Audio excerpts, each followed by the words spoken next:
और अब बात करते हैं बांग्लादेश की, जो तालिबान के रास्ते पर जाता हुआ नजर आ रहा है। जैसा आपको पता है कि जब से शेख हसीना सरकार का तख्ता पलट हुआ, उसके बाद किस तरीके के हालात बांग्लादेश में, एक के बाद एक कट्टरपंथी हिंदुओं पर हमले कर रहे हैं, उनके घरों को जलाया जा रहा है। और जो इस वक्त सरकार वहां पर चल रही है, जो अंतरिम सरकार है, वो इसे रोकने में पूरी तरीके से नाकामयाब नजर आ रही है। हाल ही में एक बार फिर से हमला किया गया, आखिर कैसे निशाना बनाया गया कट्टरपंथियों की तरफ से, एक बार फिर से हमला हुआ, देखिए इस रिपोर्ट में।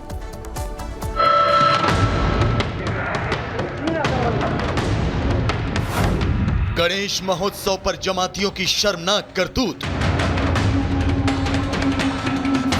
बप्पा की पूजा में जमातियों ने डाला खलल।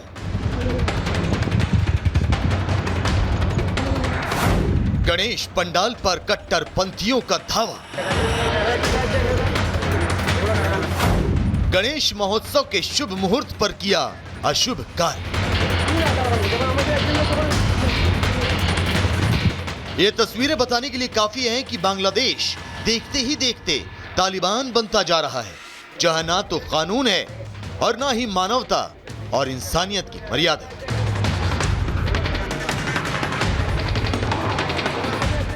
बांग्लादेश आज उस रास्ते पर है जहां उसकी बर्बादी तय है।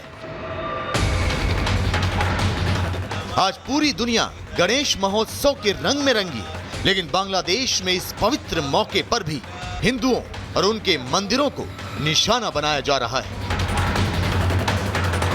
तस्वीरें चटगांव के फिरंगी बाजार सेवक कॉलोनी की हैं, जहां अल्पसंख्यक हिंदुओं का गणेश महोत्सव मनाना भी इन कट्टरपंथियों को रास नहीं आया और जिहादी सोच रखने वाले कट्टरपंथियों ने गणेश पंडाल में घुसकर पूरे पंडाल को तहस नहस कर दिया। ये कोई पहला मौका नहीं है जब शेख हसीना के देश छोड़ने के बाद कट्टरपंथियों ने हिंदुओं को निशाना बनाया हो।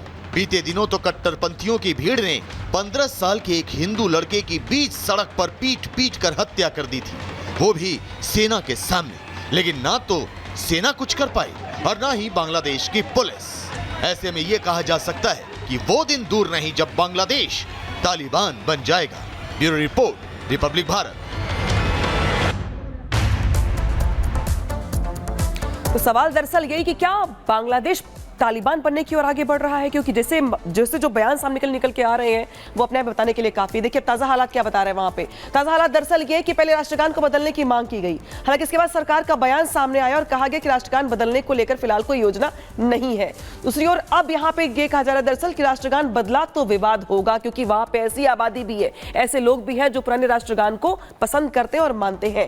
इसके बाद देखिए यहाँ पे सरकार ने कहा कि विवाद पैदा हो रहा है, ऐसा कुछ नहीं करेंगे जिससे कि विवाद हो, यानी कि ऐसा कुछ करने की फिलहाल सरकार की योजना नहीं है, लेकिन दबाव बहुत ज्यादा है कट्टरपंथी जिहादियों की ओर से। तो देखिए जिस तरीके से बांग्लादेश में हालात है, उसके बाद एक एक करके जो वहां पे जमाती कट्टरपंथी हैं उनकी ओर से मांग रखी जा रही है। हालांकि सरकार ने अपनी ओर से स्टैंड क्लियर कर दिया है और यह कहा कि फिलहाल सरकार ऐसा कोई फैसला लेने नहीं जा रही है।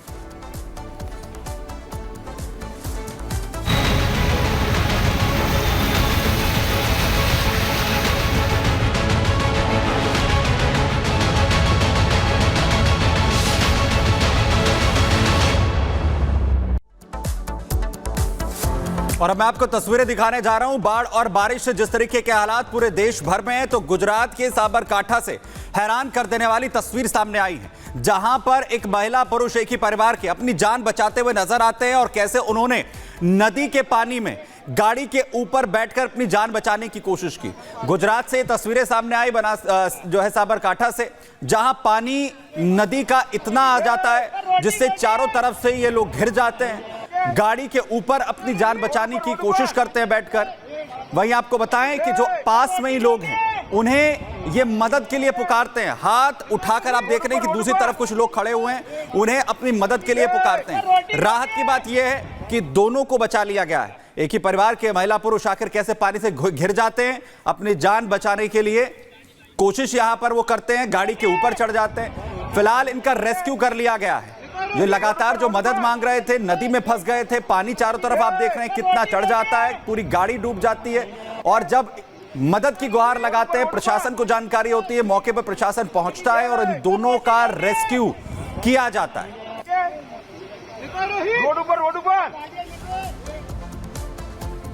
तो देश भर में जो बाढ़ का कहर है वो लगातार जारी है। देश के कई हिस्से ऐसे हैं, कई राज्य ऐसे हैं जहां पर पानी से हाहाकार मचा हुआ है। राजस्थान से लेकर आंध्र प्रदेश तक और पूरब से लेकर पश्चिम तक हर जगह हालात कुछ ऐसे ही हैं जहां पे लोगों का जीना मुश्किल हो गया है। लोगों के घरों में, दुकानों में, मकानों में, इसके अलावा इलाकों में पानी ऐसा भर गया है कि लोग घर से बाहर भी नहीं निकल पा रहे। रिपोर्ट दिखाते हैं आपको।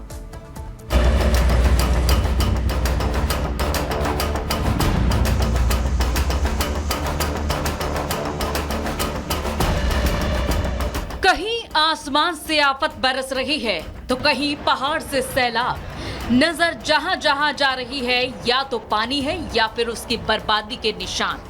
देश के कई राज्यों में हालात बेकाबू हैं। लोगों की मदद के लिए सेना से लेकर एनडीआरएफ की तैनाती बढ़ा दी गई है। ये तस्वीरें आंध्र प्रदेश के विजयवाड़ा की हैं। बीते 7 दिनों से जारी भारी बारिश से विजयवाड़ा में हालात बेहद खराब हैं। एनडीआरएफ के जवान राहत बचाव में लगे हैं। लोगों को सुरक्षित स्थानों पर ले जाने की जद्दोजहद जारी है। महिलाओं और बच्चों को हो रही परेशानियों को तस्वीरों से समझा जा सकता है। बारिश के प्रकोप को इसी बात से समझा जा सकता है कि आंध्र प्रदेश में बारिश से होने वाली मौत का आंकड़ा लगातार बढ़ रहा है। कई लोग अभी लापता हैं। बारिश से हुए जान माल के नुकसान के आंकड़े और भी ज्यादा डराने वाले हैं।